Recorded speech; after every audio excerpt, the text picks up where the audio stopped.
বন্ধুরা, আসছে ত্রিবেণী স্টেশন। আপনারা কি জানতেন একসময় এই ত্রিবেণী স্টেশন থেকেই মগরাঘাট হয়ে ট্রেন যেত তারকেশ্বর পর্যন্ত, আর তাও আবার চলতো একটি বেসরকারি রেল কোম্পানির অধীনে।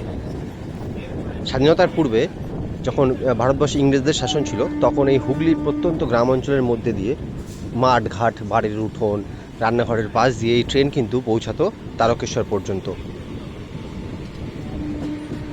বর্তমানে হাওড়া থেকে বর্ধমান, যেটি মগরা স্টেশনকে টাচ করে, আবার হাওড়া থেকে কাটোয়া, যেটি কিন্তু এই ত্রিবেণী স্টেশনের ওপর দিয়ে যায়, আবার হাওড়া থেকে তারকেশ্বর লোকালও রয়েছে। তা প্রত্যেকটি বিভাগের জন্য আলাদা আলাদা রুট রয়েছে, কিন্তু এই ত্রিবেণী থেকে তারকেশ্বর পর্যন্ত যে রেল রুটটি ছিল সেটি বর্তমানে কিন্তু আর অ্যাভেলেবেল নেই। বন্ধুরা, সবাইকে স্বাগত এমপিএস2 ব্লগের একটি নতুন ভিডিওতে।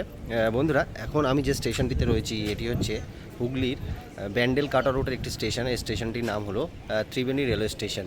এই ত্রিবেণীর এই নামকরণের পিছনেও একটা ইতিহাস রয়েছে।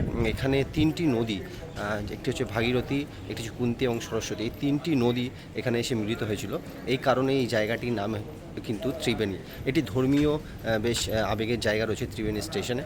আর ত্রিবেণী থেকে প্রায় 50-এর দশকে একটি ট্রেন রুট ছিল, যে ট্রেন রুটটি এই ত্রিবেণী হয়ে মগরা হয়ে কিন্তু পৌঁছাতো তারকেশ্বর পর্যন্ত। কিন্তু 1956 সালে আশেপাশে সেই ট্রেন রুটটি বন্ধ হয়ে যায়। অঞ্চলের মানুষের কিন্তু মনে একটা আশা রয়েছে যে কখনো কখনো সেই বন্ধ হয়ে যাওয়া রেল রুটটি চালু হবে, অর্থাৎ ত্রিবেণী থেকে মগরা হয়ে একদম তারকেশ্বর পর্যন্ত। সম্প্রতি আমাদের রাজ্যে কিন্তু সরকার বদল হয়েছে এবং তারপর থেকেই মানুষের মনে আশাটা আরও অনেকটা বৃদ্ধি পেয়েছে। তো চলুন আজকের ভিডিওয়ে আমরা জেনে নেব সেই যে রেল রুটটি রয়েছে, যেটি মানুষের সবার প্রত্যাশার একটি রেল রুট, সেটা কি আদৌ বাস্তবায়িত হবে? আদৌ কি কোনো টাকা বরাদ্দ হয়েছে সেই রেল রুটে? যদি টাকা বরাদ্দ হয়ে থাকে, সেটা কত টাকা বরাদ্দ হয়েছে, আর কবে থেকে চালু হতে পারে সেই রেল রুট, সমস্ত ইনফরমেশন কিন্তু এই ভিডিওতে থাকবে। আর এখান থেকে যে তারকেশ্বর পর্যন্ত রেল রুটটি স্থাপন করা হলে কোন কোন স্টেশন এই রুটে থাকবে, তার সমস্ত ইনফরমেশন কিন্তু ভিডিওতে থাকবে। চলুন ভিডিওটা ত্রিবেণী স্টেশন থেকেই শুরু করা যাক। তো বন্ধুরা, ত্রিবেণী থেকে তারকেশ্বর পর্যন্ত যে রেল রুটটি ছিল সেটি ছিল বেঙ্গল প্রভিন্সিয়াল রেলের অন্তর্গত। আর এর প্রতিষ্ঠাতা ছিল বাঙালি ইঞ্জিনিয়ার অন্নদাপ্রসাদ রায়। 1895 সালে ইস্ট ইন্ডিয়া রেলওয়ে তারকেশ্বর থেকে মগরা পর্যন্ত বেঙ্গল প্রভিন্সিয়াল রেলওয়ে তিনি চালু করেন, যা ইস্ট ইন্ডিয়ান রেলওয়ে ব্রডগেজ লাইনের ওপর অবস্থিত ছিল। স্থানীয় উদ্যোগে নির্মিত এই লাইনটি প্রায় 32 মাইল বা 51 কিলোমিটার দীর্ঘ ছিল। পরবর্তীকালে সেটিকে আরও 2 মাইল বা 3.2 কিমি বাড়িয়ে ত্রিবেণী পর্যন্ত প্রসারিত করা হয়। তো বন্ধুরা, ত্রিবেণী থেকে তারকেশ্বর পর্যন্ত যে রেল স্টেশনগুলি ছিল, চলুন সেইগুলি একবার আমরা দেখে নিই। প্রথম যে রেল স্টেশনটা ছিল সেটি হচ্ছে মগরাগঞ্জ। ত্রিবেণী থেকে যে মগরাগঞ্জ রেল স্টেশনটি ছিল তার ডিস্টেন্স ছিল মোটামুটি 2 কিলোমিটারের মতো। গ্রামীণ হাট বসত বলে এই জায়গাটির নাম কিন্তু হয়েছে মগরাগঞ্জ। আর এই মগরাগঞ্জের পরবর্তী যে রেল স্টেশন ছিল তার নাম মগরা জংশন।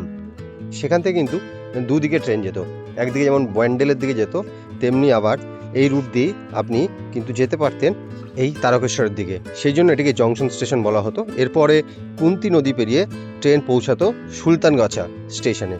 এই মগরা জংশন থেকে সুলতানগাছার ডিস্টেন্স ছিল প্রায় 5 কিলোমিটার। তারপরে ছিল আরেকটি গ্রামীণ স্টেশন যার নাম হালুসাই। হালুসাইয়ের পর যে স্টেশনটি ছিল তার নাম মহানদ। আর মহানদ স্টেশনটি বিখ্যাত ছিল মন্দিরের জন্য।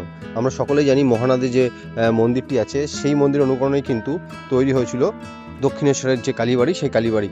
আর হালুসাই থেকে মহানদের ডিস্টেন্স ছিল প্রায় 3 কিলোমিটারের মতন। তারপরে মহানদের পরে যে স্টেশন ছিল তার নাম দ্বারবাসিনী। মহানাদ থেকে দ্বারবাসিনীর ডিস্টেন্স ছিল প্রায় 4 কিলোমিটার। এগুলো প্রত্যেকটি একটা গ্রামীণ স্টেশন, দেখতে কত সুন্দর, একদম গ্রামের মাঝখানে শুনশান ছোট জায়গায় স্টেশনগুলো কিন্তু সব তৈরি হয়েছিল। তারপরে ছিল গোলামরা, যেটি দ্বারবাসিনী থেকে ডিস্টেন্স ছিল প্রায় 3 কিলোমিটার। তারপরে আরেকটি গ্রামীণ স্টেশন ছিল মেলকি। আর মেলকির পরবর্তী যে গ্রামীণ স্টেশনটি ছিল তার নাম হচ্ছে ভাস্তারা। মেলকি আর ভাস্তারার মধ্যে ডিস্টেন্স খুবই কম, এখনও কিন্তু আপনারা ভাস্তারা রেল লাইন দেখতে পাবেন। এরপরে ছিল মাজিনান। ভাস্তারা থেকে মাজিনার ডিস্টেন্স 2 কিলোমিটার। তারপরে ছিল রুদ্রাণী। এগুলো কিন্তু সবই হুগলি ডিস্ট্রিক্টের মধ্যে পড়ে। তারপরে ধনিয়াখালীর নাম তো আমরা সকলেই শুনেছি। ধনিয়াখালীর তাঁত শিল্প কিন্তু খুবই বিখ্যাত ছিল। তখন সেই ধনিয়াখালীতেও কিন্তু একটা স্টেশন ছিল।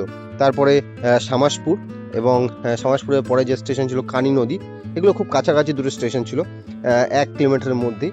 কানী নদীর পরে যে স্টেশন ছিল সেটা 10ঘরা জংশন স্টেশন। সেই 10ঘরা স্টেশন হয়তো রয়েছে। এরপরে রয়েছে গোপীনগর স্টেশন ছিল। তারপরে এই ট্রেন কিন্তু পৌঁছাতো তারকেশ্বরে। তো বন্ধুরা, চলুন এবার আমরা জেনে নিই যে এই তারকেশ্বর থেকে ত্রিবেণী পর্যন্ত যে রেল রুটটি আছে তার জন্য সেন্ট্রাল রেলের পক্ষ থেকে কোনো রকম বাজেট পেশ করা হয়েছে কিনা বা অন্য কোনো পরিকল্পনা নেওয়া হয়েছে কিনা সেটা জানতে গেলে আমাদের জানতে হবে তারকেশ্বর থেকে বর্তমানে 6টি রেলের পরিকল্পনার কথা ঘোষণা করা হয়েছে। তার মধ্যে রয়েছে তারকেশ্বর ফুরফুরা শরীফ রেলওয়ে রুট, যেই ফুরফুরা শরীফ রেলওয়ে রুটের জমি জটের কারণে কিন্তু বর্তমানে আটকে রয়েছে। পরবর্তীকালে জমি জট কেটে গেলে সেই রুটটা কিন্তু নতুনভাবে চালানো হবে। তারপর রয়েছে তারকেশ্বর বিষ্ণুপুর রুট, শেরাফুলি বিষ্ণুপুর শাখা তারকেশ্বর থেকে গোয়াহাট হয়ে বিষ্ণুপুর পর্যন্ত রেলপথকে সংযোগের কাজ চলছে। এই রুটটি পুরোদমে চালু হলে বাঁকুড়া ও সংলগ্ন অঞ্চলের সাথে সরাসরি যোগাযোগ স্থাপন করা যাবে। এই রুটের কাজ কিন্তু অনেকটাই এগিয়ে গেছে। তাছাড়া রয়েছে তারকেশ্বর আরামবাগ রুট, তারকেশ্বর থেকে আরামবাগ হয়ে প্রসারিত রেলপথটি দক্ষিণবঙ্গের বিভিন্ন জেলাকে পরস্পরের সঙ্গে যুক্ত করার নতুন পরিকল্পনার অন্তর্ভুক্ত। তাছাড়া রয়েছে তারকেশ্বর পুরুলিয়া রুট ও তারকেশ্বর বর্ধমান রুট। কিন্তু বর্তমান সময় পর্যন্ত তারকেশ্বর থেকে ত্রিবেণী পর্যন্ত যে রুটটির কথা আমরা বলছি, এই রুটের কোনো রকম বাজেট কিন্তু পেশ করা হয়নি। পরবর্তীকালে হবে কিনা সে সম্পর্কে সঠিক তথ্য আমাদের কাছে নেই। যদি হয় অবশ্যই আমাদের মতন প্রচুর মানুষ যারা উপকৃত হবেন, আপনারাও কমেন্ট করে জানান যদি এই রেল রুটটি চালু হয় বা এই রেল রুটের বাজেট পেশ হয় তাহলে কি এই রেল রুটটি কাজ সম্পূর্ণ হবে। তো বন্ধুরা, এই ভিডিওটা আপনাদের কেমন লাগলো সেটা অবশ্যই কমেন্ট করে জানাবেন। ভালো লাগলে লাইক করবেন, শেয়ার করবেন, আমাদের চ্যানেলকে সাবস্ক্রাইব করতে ভুলবেন না। দেখা হচ্ছে পরবর্তী ভিডিওতে। সবাই ভালো থাকবেন, সুস্থ থাকবেন।